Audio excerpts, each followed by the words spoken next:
بسم اللہ الرحمن الرحیم۔ مفتی صاحب، ہم سعودیہ میں ہوتے ہیں اور یہاں پر انشورنس کروانا ہماری مجبوری ہوتی ہے، تو مجبوری کے تحت انشورنس کروانا اس کی گنجائش ہے یا نہیں ہے؟ شاہد خان شگیوال بڈگرام سے۔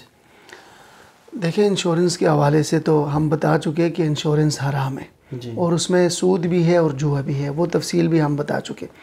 اب یہ ہے کہ اگر سعودی عرب میں واقعتاً مجبوری ہے، جس طرح کہ سوال کرنے والے نے کہا ہے کہ وہاں پر آپ کو لازماً انشورنس کروانی ہوگی، اور تو پھر ایسی صورت میں انشورنس کروا دے۔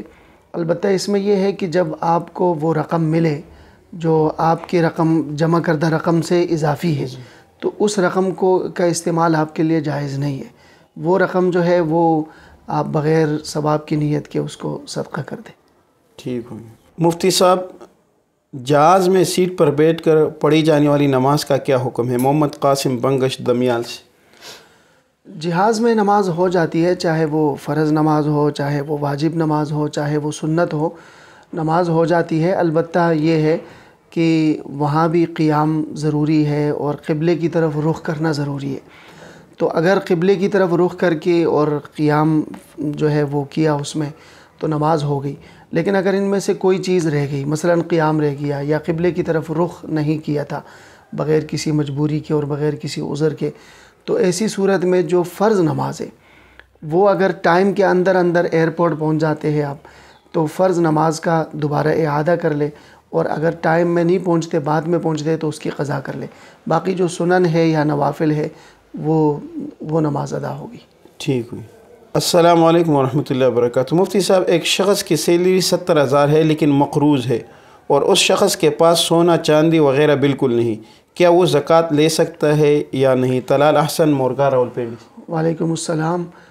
بات یہ ہے کہ جب جو آدمی زکوٰۃ وہ آدمی لے سکتا ہے جس کے پاس سونا چاندی نقدی مال تجارت اور ضرورت سے زائد سامان اس قدر نہ ہو، یعنی یہ جو ساری چیزیں ہیں ان میں سے 2 ہے یا 3 ہے یا ساری چیزیں ہیں، ان سب کی مالیت ملا کر اگر 52.5 تولہ چاندی تک نہیں پہنچ رہی، 52.5 تولہ چاندی کی مالیت آج کل 2025 میں ہم یہ کون سا مہینہ چل رہا ہے؟ ابھی مارچ کا مہینہ چل رہا ہے، تو اس وقت تقریباً 1,80,000 روپے مالیت بنتی ہے۔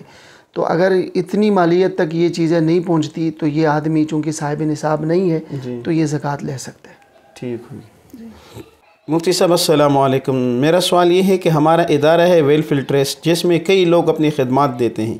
اس ادارے میں لوگ مختلف قسم کے عطیات دیتے ہیں، زکوٰۃ، صدقات، فطرانہ، خیرات وغیرہ، تو اس میں سے راشن وغیرہ یا تنخواہ کے مد میں کام کرنے والے کو دے سکتے ہیں یا نہیں، اور اس کا شرعی طریقہ کار کیا ہے؟ محمد عمر جو ہے وہ اڈیالہ روڈ سے۔ وعلیکم السلام ورحمۃ اللہ۔ سائل نے یہ پوچھا ہے کہ یہ چیزیں ملازمین کو دی جا سکتی ہے یا نہیں دی جا سکتی۔ تو ملازمین کو یہ چیزیں، اگر تو ملازم مستحق ہے زکوٰۃ کا، اور جو صدقات واجبہ ہے اگر وہ مستحق ہے زکوٰۃ کا، تو آپ اس کو تنخواہ کی مد میں نہیں دے سکتے، اور اگر فری میں دے دے، اس کو مالک بنا دے تو بالکل دے سکتے ہیں اگر وہ مستحق ہے، اور اگر مستحق نہیں ہے تب بھی نہیں دے سکتے، اور اگر مستحق ہے اور آپ اس کو تنخواہ کی مد میں دے رہے یا اس نے جو کام کیا ہے اس کے مد میں اس کو دے رہے، تو پھر جو زکوٰۃ کی ادائیگی ہے وہ نہیں ہوگی۔ اصل میں میرے خیال سے اس سوال کا منشا یہ ہے کہ مطلب ویلفیئر ٹرسٹ میں کام کرنے والے کو، مثلا ایک بلڈنگ ہے ان میں کام کر رہے ہیں، اور اس کی تنخواہ ہم اسی چیز سے، اس کا طریقہ کار کیا ہے کہ اسی جو لوگ پیسے دیتے ہیں ان میں سے جو دینے کا زکوٰۃ میں دیکھیں نا، زکوٰۃ جو ہے وہ تو آپ فقیر کو مالک بنائیں گے بغیر کسی عوض کے۔ جی، اگر آپ کسی عوض کے بدلے میں اس کو مالک بنا رہے تو یہ زکوٰۃ کی ادائیگی پھر نہیں ہوئی۔